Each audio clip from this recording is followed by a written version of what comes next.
വൈകുന്നേരങ്ങളിൽ കുട്ടികൾക്ക് ഉണ്ടാക്കി കൊടുക്കാൻ പറ്റിയ ഒരു സിമ്പിൾ സ്നാക്കാണ് ഇന്ന് ഞാൻ ചെയ്യുന്നത്. ചിക്കൻ വെച്ചിട്ടാണ് ഇത് ഉണ്ടാക്കുന്നത്. വളരെ എളുപ്പമാണ്. അപ്പോൾ ഇതെങ്ങനെയാണ് ഉണ്ടാക്കുന്നതെന്ന് നോക്കാം.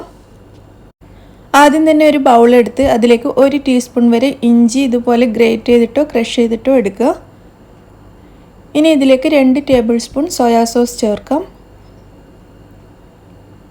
ഒരൽപ്പം കുരുമുളക് പൊടി, ഒരു 1/2 ടീസ്പൂൺ വരെ കുരുമുളക് പൊടി, 1/2 ടീസ്പൂൺ ഉപ്പ്. ഇതിലേക്ക് ഒരു 1/4 കപ്പ് വെള്ളവും കൂടി ചേർത്ത് നന്നായിട്ടൊന്ന് മിക്സ് ചെയ്തെടുക്കാം.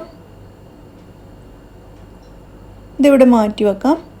ഞാനിവിടെ കുറച്ച് ചിക്കൻ ബ്രസ്റ്റാണ് എടുത്തിട്ടുള്ളത്. ഒരു 200 ഗ്രാം ഉണ്ടാവും. അപ്പോൾ ഇത് ഞാൻ നീളത്തിലാണ് കട്ട് ചെയ്തിട്ടുള്ളത്. നിങ്ങൾക്ക് ഇഷ്ടമുള്ളതുപോലെ കട്ട് ചെയ്തെടുക്കാം. ഈ 200 ഗ്രാം ചിക്കൻ ബ്രസ്റ്റ് നമ്മൾ മിക്സ് ചെയ്ത് വെച്ച ഈ സോസിലേക്ക് ചേർത്ത് കൊടുക്കാം. എന്നിട്ട് നന്നായിട്ടൊന്ന് മിക്സ് ചെയ്തെടുക്കാം.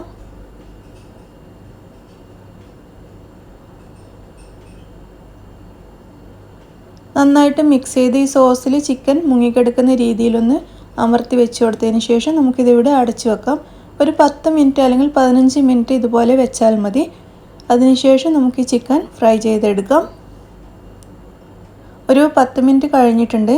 ഇനി സോസിൽ നിന്നും ചിക്കൻ പുറത്തേക്ക് എടുക്കാം. സോസ് നന്നായിട്ട് പിഴിഞ്ഞ് കളഞ്ഞതിന് ശേഷം ഇത് മറ്റൊരു ബൗളിലേക്ക് ഇടുക.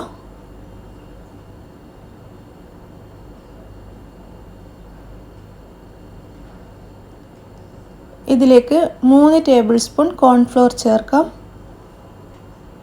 ആവശ്യത്തിനുള്ള ഉപ്പ് ചേർക്കാം. ഒരു മുട്ടയുടെ വെള്ള ചേർക്കാം. മഞ്ഞ ചേർക്കുന്നില്ല, വെള്ള മാത്രമേ ചേർക്കുന്നുള്ളൂ.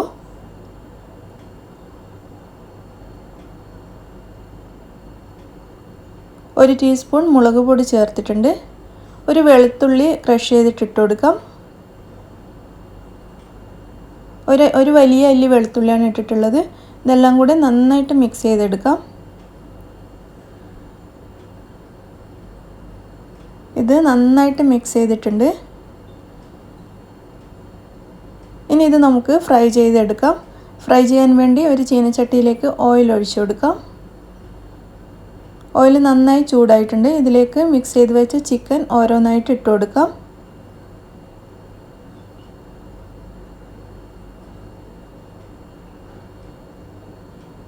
ഇതുപോലെ ഓയിൽ നിറയെ ചിക്കൻ ഇട്ട് കൊടുക്കുക. ഇനി ഇത് ഒരു വശം നന്നായിട്ട് ഫ്രൈ ആവുന്നത് വരെ നമുക്ക് വെയിറ്റ് ചെയ്യാം. ഞാനിതിപ്പോൾ ചെറിയ തീയിലാണ് വെച്ചിട്ടുള്ളത്. കാരണം തീ കൂട്ടിക്കഴിഞ്ഞാൽ പെട്ടെന്ന് പുറം ഭാഗം കരിഞ്ഞ് ചിക്കൻ വേവാതെ ആയിപ്പോവും. അതുകൊണ്ട് ചെറിയ തീയിൽ ഫ്രൈ ചെയ്തെടുക്കണം. ഈ ചിക്കൻ്റെ ഒരു ഭാഗം നന്നായി ഫ്രൈ ആയിട്ടുണ്ട്. നമുക്കിതൊന്ന് തിരിച്ചിട്ട് കൊടുക്കാം.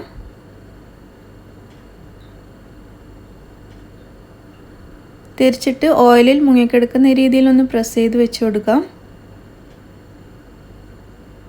ഒട്ടിപ്പിടിച്ചിരിക്കുകയാണെങ്കിൽ ഇതുപോലെ ഓരോന്നും അടർത്തിയിട്ട് കൊടുക്കണം. എന്നിട്ട് മറ്റേ വശവും നന്നായിട്ട് ഫ്രൈ ആവാൻ വേണ്ടിയിട്ട് നമുക്ക് വെയിറ്റ് ചെയ്യാം.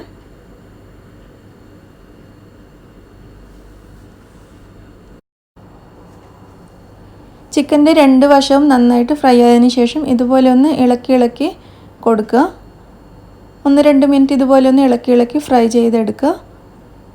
അതിനുശേഷം നമുക്കിത് എണ്ണയിൽ നിന്നും മാറ്റാം. ഇതിവിടെ റെഡി ആയിട്ടുണ്ട്.